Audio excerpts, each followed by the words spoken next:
Welcome to the JJ Virgin Lifestyle Show with celebrity nutrition expert, fitness Hall of Famer, and 4-time New York Times bestselling author, JJ Virgin. JJ is a warrior mom whose knowledge and expertise have helped change hundreds of thousands of lives with over 3.5 million podcast downloads and appearances on Dr. Phil, Dr. Oz, The Today Show, Rachel Ray, Larry King Live. Whoa. This show is about you, not about me.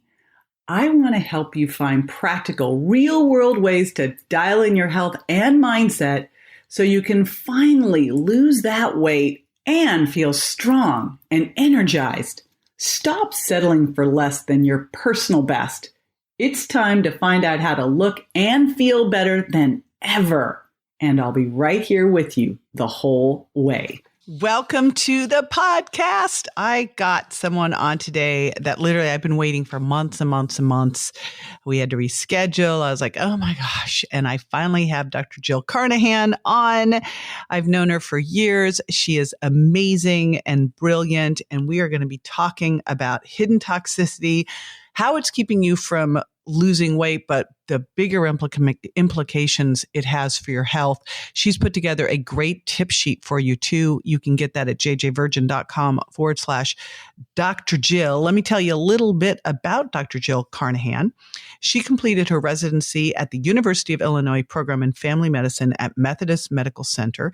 And in 2006, she was voted by faculty to receive the Resident Teacher of the Year Award and elected to Central Illinois' 40 Leaders Under 40. She received her medical degree from Loyola University Stritch School of Medicine in Chicago and her Bachelor of Science degree in bioengineering at the University of Illinois in Champaign-Urbana. She's duly board certified in family medicine, and she is absolutely amazing in functional medicine. She's also certified in integrative holistic medicine. She is one of the first 100 plus healthcare practitioners to be certified in functional medicine through IFM. And following her residency, her vision for health and healing resulted in the creation of Methodist Center for Integrative Medicine in Peoria, Illinois, where she served as a medical director for 4 years. And then in 2010, she founded the Flatiron Functional Medicine Clinic in Boulder, Colorado. And she has a big waiting list at this point. I think her clinic's closed. She's got people flying in from all over the place because of what she does with the most complicated, challenging patients. She also has an incredible blog. I'll put a link to that in the show notes. She's a great resource. And a lot of that came from her own journey, which she's going to be sharing. She's a 17-year survivor of breast cancer and Crohn's disease. She got breast cancer in medical school. That kind of changed didn't really change her direction, helped her really go deep into root cause and trying to figure out why people get sick and what you need to do with it. She's just an amazing, a gracious, brilliant woman. And I'm really excited to share her with you today. Before I dive into that, though, I want to do a big shout out to Preston55, who said, this is one of my go-to podcasts for health and wellness, 5 stars in Apple Podcast reviews. She says, I love the JJ Virgin podcast, one of the very best and one of the ones I always follow. I started following JJ in 2011, and as my first exposure to functional health, wellness, and a different approach to diet, JJ's courses and podcasts changed my life. They put me on a path to recovering my health and sparked a passion for wellness, study, and human optimization.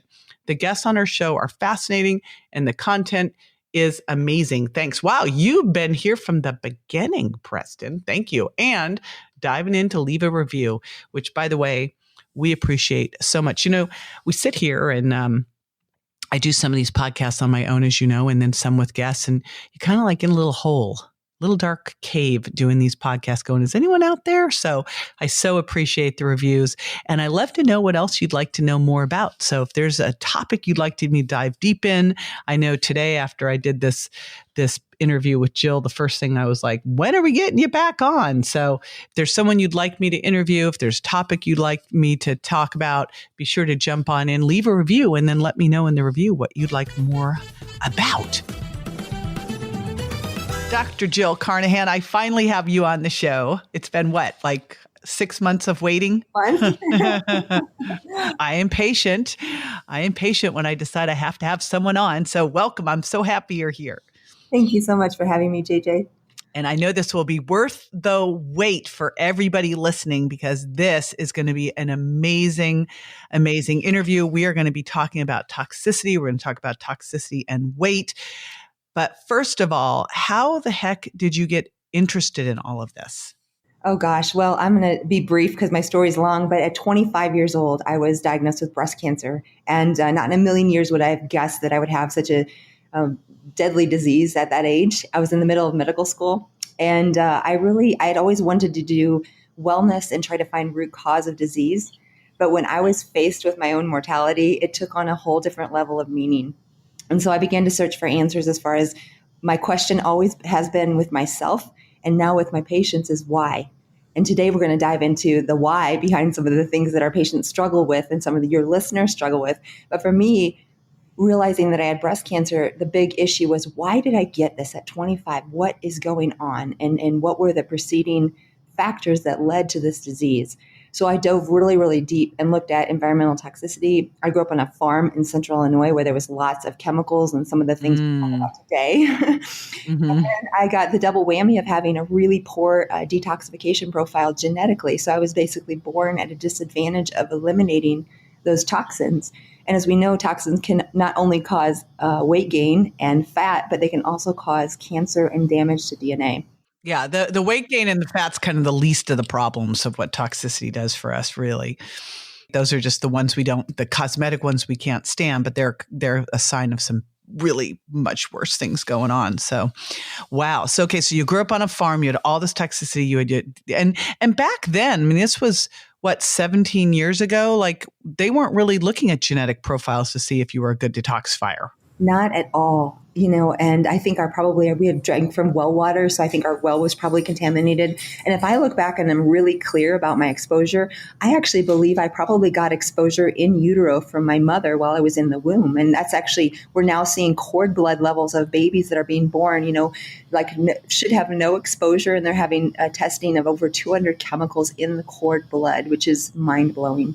Yeah, and they don't have the detoxification system set up to deal with this, so it's just awful. All right, but out of the ashes, we all win, because you have been just an amazing pioneer in this field.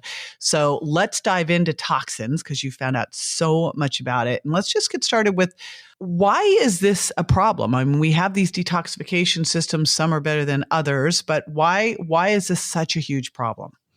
Yeah, so people don't realize, but we're swimming in toxic soup. So our air, the air we breathe, the water that we drink and bathe in, and then the food that we eat, our whole entire system is highly contaminated with chemicals and pesticides and plasticizers and endocrine disruptors, which is a fancy word for saying it messes with your hormones. And all of these things really affect us, and we don't even know it. And I always think of the example, I started functional medicine about 20 years ago, a little less. When people first came into the office, they might have had, a thyroid disorder or menopausal hot flashes, pretty simple, straightforward things that we looked at root cause and fixed them. And nowadays, I would die for a patient that simple. Everything that I get is way more complex, and there's so many different layers. And I really feel like the elephant in the room is this toxic load. Now, when we talk about toxic load, the real key there is it's about accumulation of different toxins in our system, and it's about the system's overwhelm. So our bodies are actually created to detoxify. Even those of us like me with poor genetic detoxification pathways, we still should be able to get rid of these chemicals. Our bodies are created to get rid of them. But what has happened is the overload, it's kind of overloaded our body's ability to get rid of them in a timely manner, so they start to accumulate. And that toxic load is really, like I said, the elephant in the room, underlying so many chronic things, not only weight gain and obesity, but cancer, neurodegenerative things like Parkinson's and Alzheimer's and dementia, and then autoimmunity, which is a massive epidemic right now. So I would assume, here's the thing, like, we obviously don't ever want to get to a point where we have a high toxic load. How can you tell if you're starting to accumulate these toxins? How would one know? Yeah, so, it's really common symptoms like fatigue, because our mitochondria, the things that make energy in every cell in our body, they start to get tired and they get worn down by this load. A lot of times pain syndromes, muscle and joint pain. Gut is typically affected pretty dramatically. So people who have constipation or diarrhea or gas or bloating or heartburn. We mentioned weight gain. Weight loss is possible, but weight gain is much more common. And then the skin is a detox organ. So patients may notice psoriasis or eczema or rashes or itching or changes in their skin, even things like acne. Hormones are disrupted, so women may notice more PMS symptoms, more heavy, painful periods or breast tenderness. Men may notice more symptoms of low testosterone, so lack of libido, drive, central weight gain around their middle, and development of man boobs. So they can have all these kinds of things that are from the disruption of their hormones. And then you think about this, and everyone we know who hasn't been actively taking care of their health has some of these symptoms, and they go to the doctor for a specific symptom and get something. They've got insulin resistance, so maybe they get metformin, but the problem wasn't that they were a metformin deficient person, obviously, or they're going through menopause, or they're having, poor estrogen detoxification. The big challenge I see here with all of this is that most of the traditionally trained doctors out there aren't taught this and aren't taught to look at toxins as a cause for all of these different things. Yes, and it's also, you have to know about it and then be aware, and you see it everywhere. But typically, we don't have a lot of simple tests to test for toxic load. So just the history alone, when you ask someone if they're really sensitive to chemicals, say they go through the aisle of the grocery store where the detergents and things are and they get a headache, that alone is a sign of chemical overload because we become very sensitive. It's like our capacity. I always think of the example of a bucket that gets full and overflows. The water level goes to the top and overflows. That's when we have disease and symptoms. What we need in that bucket is margin. It doesn't matter if we have some toxins because we're all going to have toxic exposures to some extent. What matters is that we always maintain a margin so that our load doesn't overwhelm us and start to spill over the top.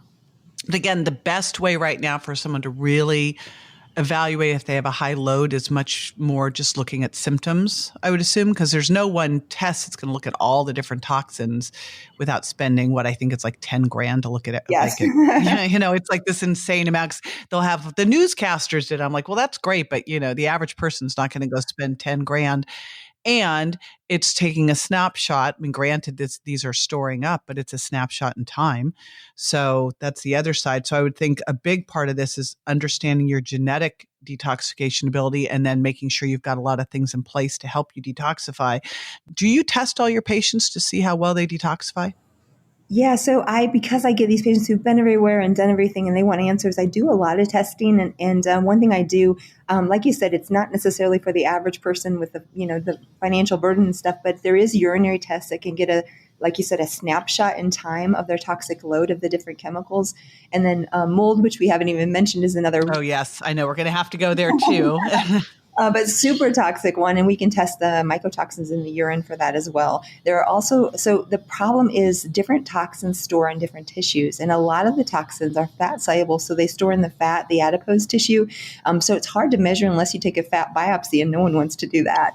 But I do typically test a few screening tests that aren't super expensive to kind of just determine, again, it's load.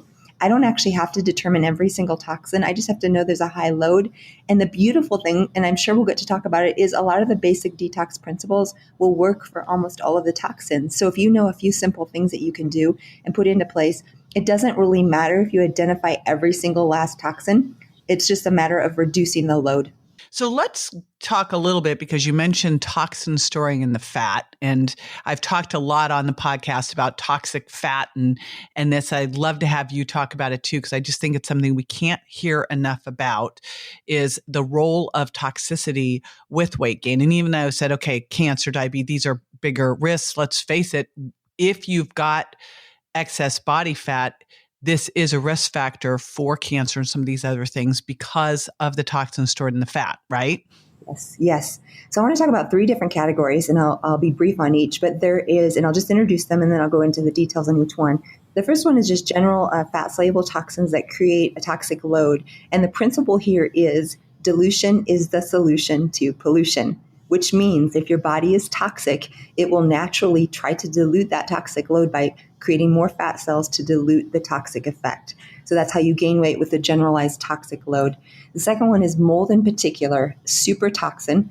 very toxic, and it actually creates something called leptin resistance, where it's like the trapdoors to the fat burning parts of the cells are shut, clamped shut, and you cannot burn fat and you cannot lose weight no matter how hard you try. Those patients, they may actually stop eating, which no one does for long term, but they couldn't lose weight if they cut calories to 500 calories a day, it wouldn't work because of that leptin resistance. And then the third category we didn't touch on, but internal toxins. There's something called endotoxemia or endotoxins, and these come from the gut. And they're the bacterial coatings that are on all of our bacteria in our gut. And in the presence of a leaky gut, these bacterial coatings will cross over into the immune system, create an inflammatory response, and lead to obesity as well. So those are just three of the really big ways that the toxins can create difficult weight loss, weight gain, or obesity. And then you've got the other side of it that I think we have to consider is if you do have toxins stored in your fat, then if you don't set about losing fat correctly, you could actually create a bigger problem for yourself, right? That is exactly right. And you and I have both seen those patients who lose 20, 30, even 50 pounds, and they get so sick. And the problem is if you aren't really, you almost have to do some detox work first, because the fat loss will, number one, it'll be very resistant. It's very hard to lose fat if you're toxic. And if you do, you'll get sick because, again, because dilution is a solution to pollution, you've lost the dilutional effect as you lose weight. So then all of a sudden you have a much more concentrated toxic load after the weight loss. And people literally get very ill and they gain the weight right back. Yeah, I really believe that, and if I was going to write all my books all over again, I'm actually reworking this whole roadmap, that the very first place you must start is by putting detox strategies in place before you ever think about losing any body fat, so that as you start to free up the fat and free up the toxins, your body's able to get rid of them. To me, that makes so much sense because we're all going to be releasing toxins. I mean, we just got to assume it at this point with so many toxins being released into the environment. So what are things that we can do to reduce our toxic load? What do we need to do? Yeah. So what we have to do is, 21-day, 30-day detoxes are amazing. I mean, they do a lot of powerful work. I went to Switzerland and spent 2 weeks on a liver detox, and one of the best experiences of my life. However, if you rely solely on a 21-day detox every year and that's it, you probably are missing the boat. You have to incorporate daily practices as well. And the things that I believe strongly in are infrared sauna is so powerful because the sweat is one of our best ways to release some of these fat-soluble toxins like parabens and phthalates and PCBs and things. Binders are incredibly effective, and there are so many different ones. I'll mention a few: activated charcoal, bentonite clay, zeolite, citrus pectin, glycomannins, and then there's some prescription binders for stronger issues like mold. But even just basic fiber like psyllium fiber and thing can be a binder in your gut. And what happens is the liver goes through phase 1, phase 2, and throws out these toxic metabolites into the bile acids, which are stored in the gallbladder. And those bile acids have to be released into the gut. And if they're eliminated through the stool, they go out of our body and we're done with them. We get rid of that toxic load. But there's a process called enterohepatic recirculation, which is a big word just for a merry-go-round that happens inside our gut where the toxins and the bile are reabsorbed. So if you're not actively doing some sort of binder to grab those toxins and pull them out through the bile in the stool, then you'll just reabsorb them and it will do no good at all. So I'm a huge fan of infrared sauna, of binders. Glutathione, which is something you can do IV or orally, liposomally. There's all kinds of forms. That's one of your master detoxifiers. And so often we will either give patients nutrients that are precursors of glutathione or glutathione itself. And then basic things like your intake is really a big part of it. So I always say something super simple when I'm teaching physicians, and it's clean air, clean water, clean food. Now that sounds so simple, it's almost unbelievable, but clean air, 80% of our toxic load is from the air supply. So getting air filters in your home and workplace and making sure that you're getting clean air is absolutely critical. Clean water, drinking clean water, bathing in clean water, getting water filtration systems, also really critical because that's way more important than the food that we eat. And then finally, clean food. If you aren't eating clean food, you don't. It's so huge, right? We're laughing because we realize what a big problem it is. Fortunately, I think most of the people listening to this show are big clean food advocates. I see a big challenge in water because here we're drinking bottled water, but it's in plastic. Yeah, exactly. talk a little bit about that because, that's not fixing the problem. Yeah. So, we really need to get rid of the habit of plastic water bottles. I know sometimes when people are traveling that even now you can get those portable refillable aluminum or other ceramic kinds of water bottles. But plastic, even the ones that are technically safe now with the less PCBs and things, the bisphenol A was a very toxic endocrine disruptor. So that was one of the things in water bottles that messes with your hormones. And they make like even baby bottles out of this. So how sad that our infants are drinking out of these plastic. And of course they go in these hot dishwashers releasing that stuff. And where they microwave them with formula, then you just, oh my gosh. Worse, right? So getting rid of the plastic and even heating your foods, cooling your foods. You should not be using plastic in your kitchen at all. And if you cover foods, you can cover them with like some sort of a wrap that's not plastic or not aluminum. All of these things tend to be toxic. So clean water is huge, but you need to get it from a source that is not in a plastic water bottle, bottom line. Now I'm going to bring one other thing up because we sort of talked about it and then we went around it, but let's talk about mold and how someone would know if mold's an issue, like what you do with someone moving into a house, how would they test? And then what do they do if mold is an issue? Okay, I love that you talk about this because this is another issue, probably even more than environmental toxicity. I think this is the scariest thing going on, honestly. I remember listening to a lecture about mold and it is absolutely frightening. It is, and so many people. So one of the things, like I said, obesity and autoimmune disease, these are all triggered by mold. So a lot of people are walking around with sickness or neurodegenerative stuff like Parkinson's, dementia, or Alzheimer's, and they have no idea. I think Dr. Dale Bredesen estimates that 30% or 1 in 3 of his Alzheimer's cases are from mold or environmental toxicity. Is that not mind-blowing? Like 1 in 3. So that affects the brain too. But back to the toxic effects. So first of all, how would you know? Well, one of the things, history is key without any testing at all. And one of the things I ask about is how do you feel in the environment? And is anyone else in your environment also sick? So for example, if there is a family in a home that has toxic mold, usually more than one of them will have some sort of symptoms. So that's a dead giveaway.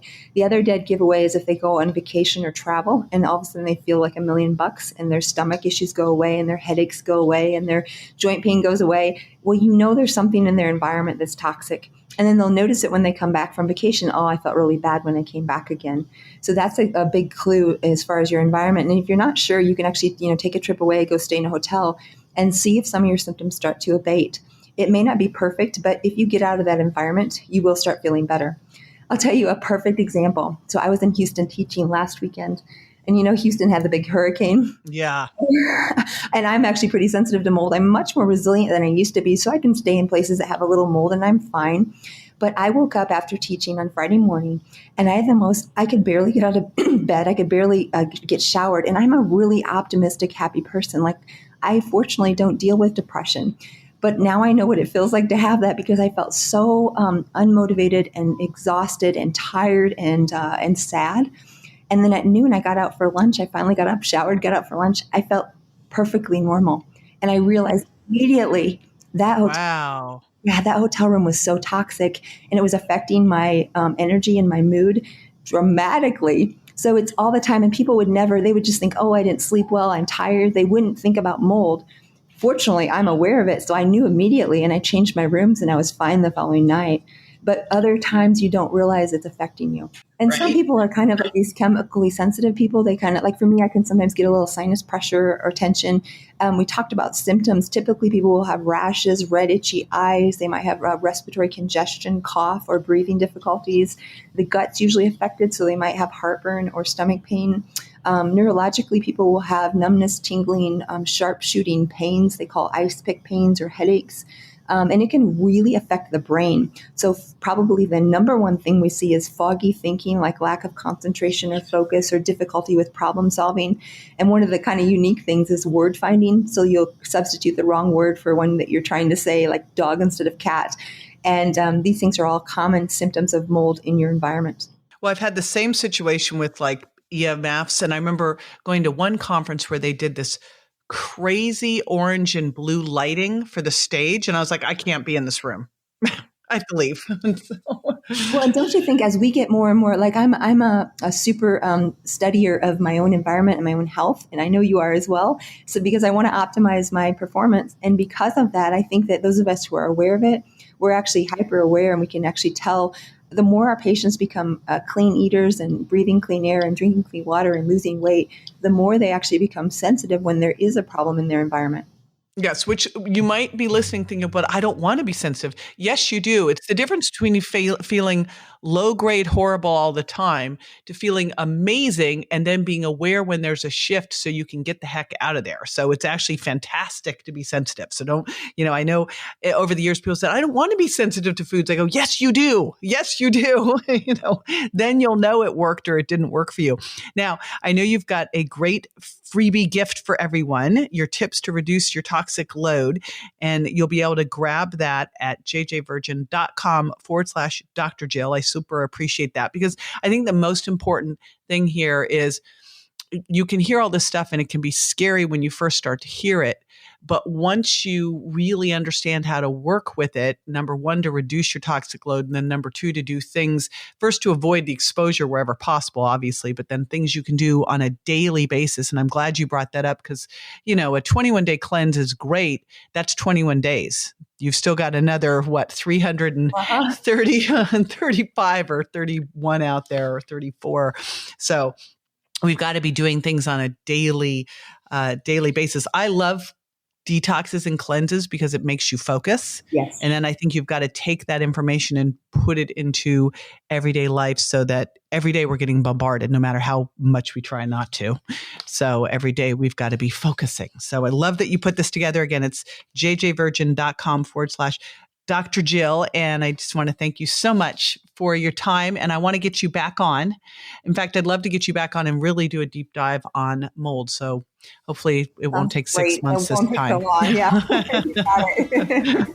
All right. Thank you. Now, after the break, I'll be answering a listener's question. So stay with me.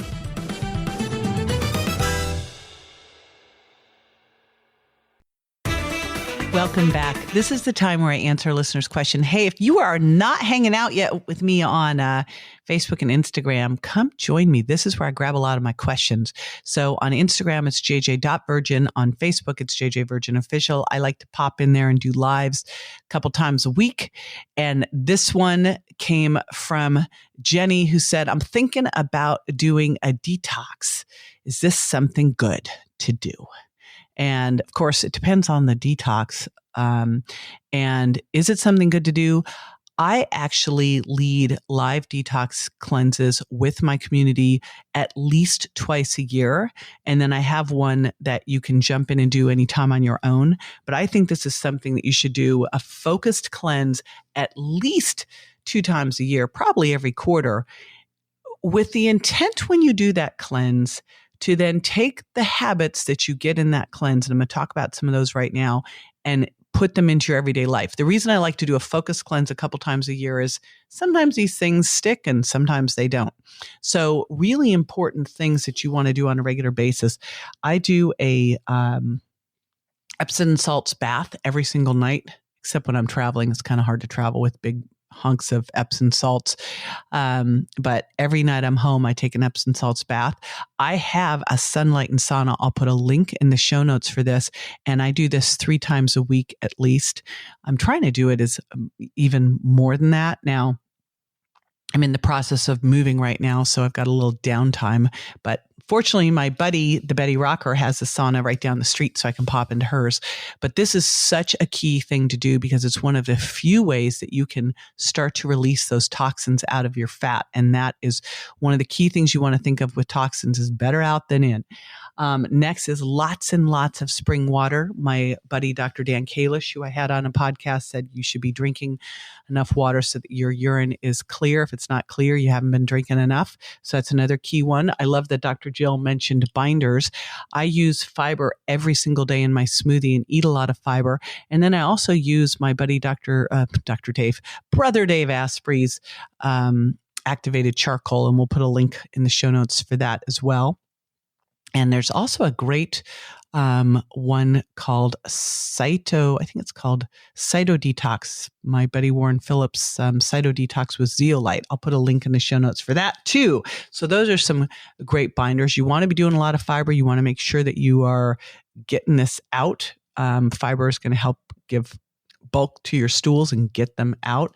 So lots of water, good binders, lots of deep green leafy vegetables, of course, super important as well. And these are just things you want to make sure that you're putting into place on a regular basis. So yes, I love cleanses. If you happen to see one coming up in my world, we generally do them at the beginning of the year and in the fall, jump on in with us and do it all together. It's super fun to do in a group. But again, I like to do focus cleanses so that you take those good habits and you start to put them into your everyday life. So if I mentioned one other one, dry brushing, using a dry brush to help improve your circulation and do some lymphatic drainage.